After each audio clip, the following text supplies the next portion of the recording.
Okay, I think most of the guests are mine, but thanks for coming. Let's see, one, two of you, three were here at the stage reading in January. So we're going to do another Q&A, and I'd like all three of you to speak up, okay? All right, so we got one actor you'll remember. I've added in two new acts and one new character. So John and Russ, why don't you take your places? And we shall begin.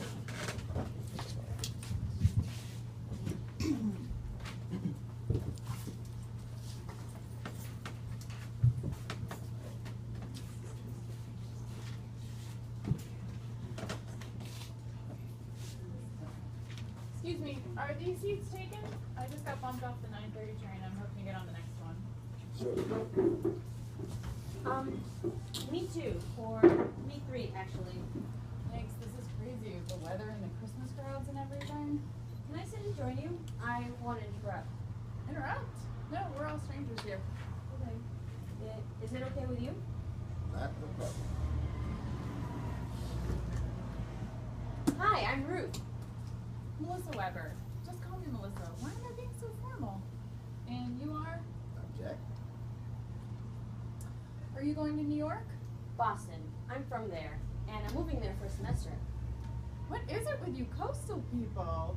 Boston, New York, San Francisco. Why doesn't anybody ever go anywhere in the middle, like Grand Rapids, Michigan, where I'm from? I don't know. I just got lucky, I guess.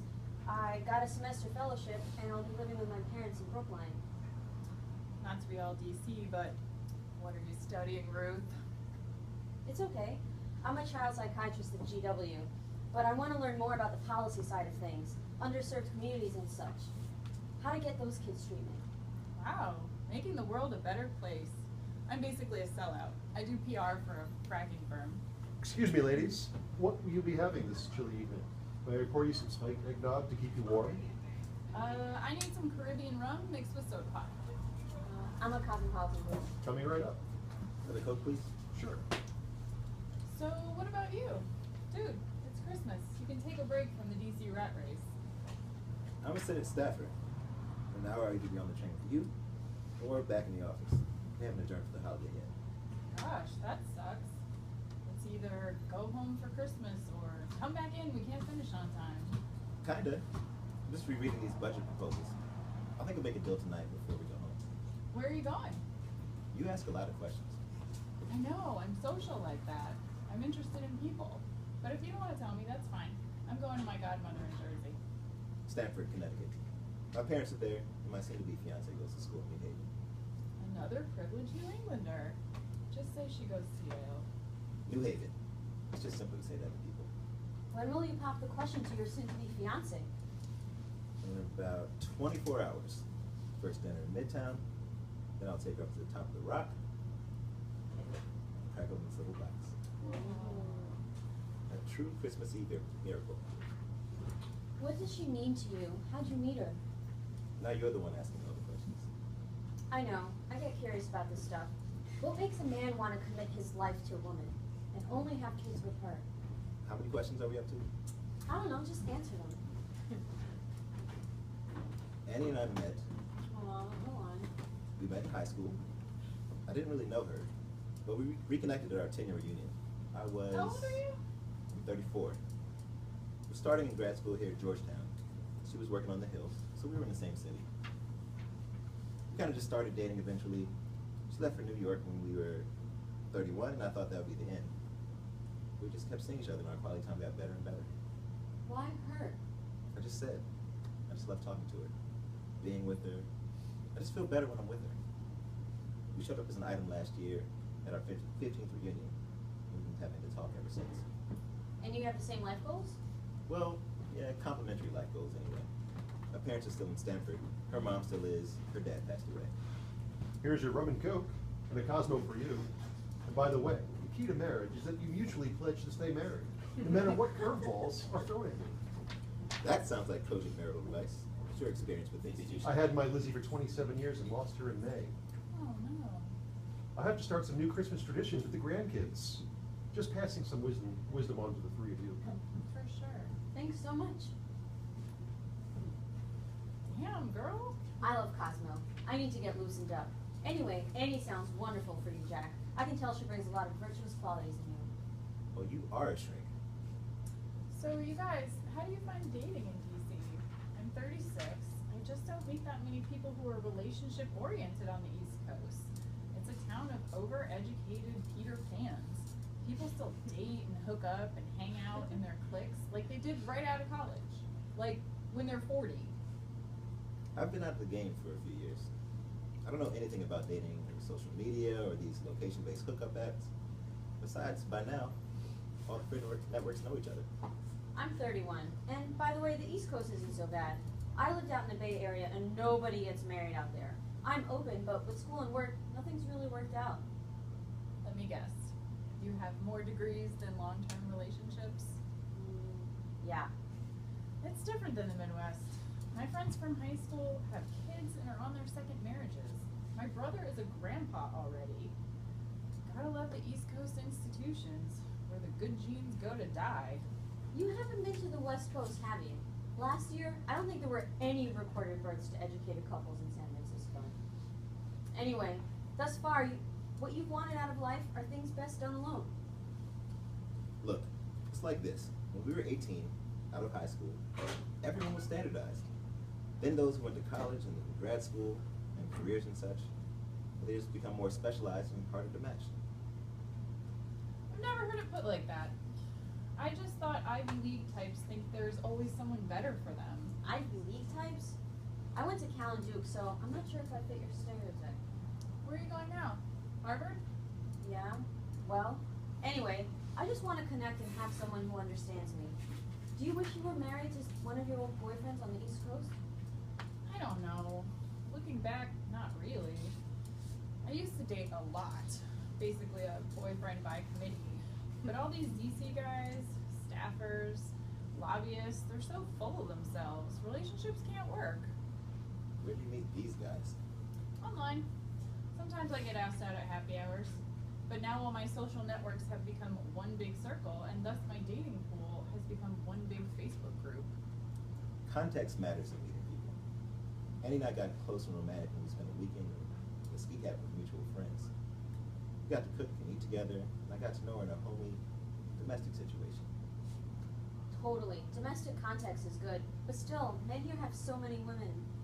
What's a woman to do? Knock on the door of every bachelor in my football jersey bearing hot wings?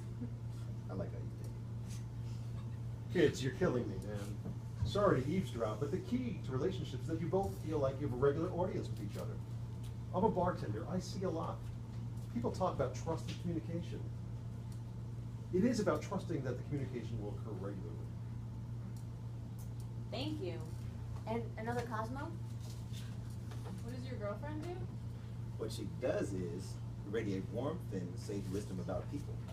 If you insist on knowing her profession, she has a political communications background. Who wants to learn business, so she's in school. But you met her in a homey environment. That's when I got to know her well. It was a situation that I could envision her as a wife. A watering hole on K Street is not a homey situation. So what? You find DC women at K Street watering holes to be pushy? No more than you find DC men cocky assholes with puffed up job titles. You're missing my point. I'm sure these women have a warm, fuzzy side. Just, if they showed it more, the marriage rate would be higher. Context. Aren't you seeing this from the perspective of male privilege? How the hell do you know the marriage rate would be higher? You're joking, right? Male No. privilege? You're just being provocative. No, it's just that I've been told to get all these fancy jobs and work out at the gym as if I'm supposed to conform to a man's world. I'm not sure which of your critical theory professors at Berkeley brainwashed you, but men have expectations put on us too. I'm speaking for me. I don't know about you. I've been told to do X, Y, and Z, and I will have men for the choosing. But now, I've outrun the freaking dating pool. It's just, it seems like everyone wants to marry at their level. Like, you need to be qualified for a job or something. If that were true, people would go to LinkedIn to search for dates. Resume qualifications are not the qualities you fall in love over. I hate the phrase at your level. A rich, powerful man who won't respect me or want to raise our kids is not at my level. Okay. The folk from which I come, God-fearing, family-oriented auto workers who actually make a decent living, I don't see myself setting you up with them, and I've known you for 15 minutes. I have a saying. Men are attracted to a woman's stature. Women are attracted to a man's status. That's anthropology, or Okay. science, or something. Okay, here's a question. What do you find attractive in a guy? And there are ground rules. You cannot mention a degree, school, job title, or employer.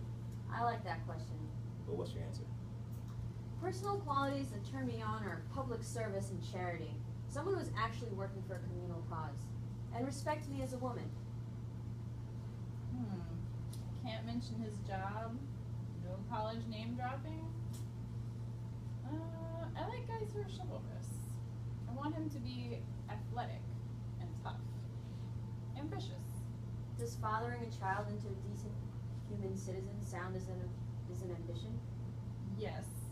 But we're supposed to be good parents. We're supposed to be faithful spouses.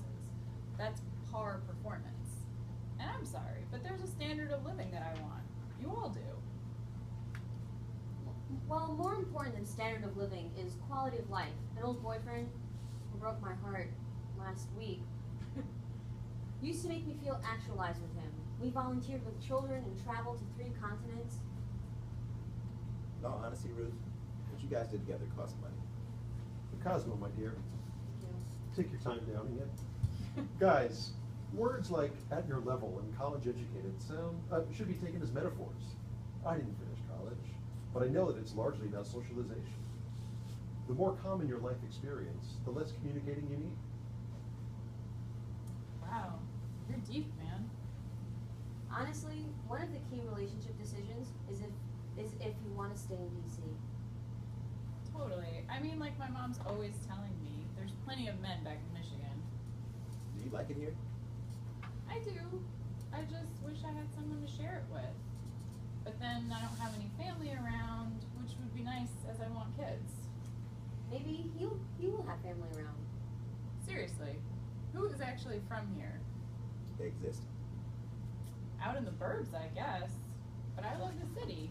Just, there are no men. What neighborhood are you in? West End.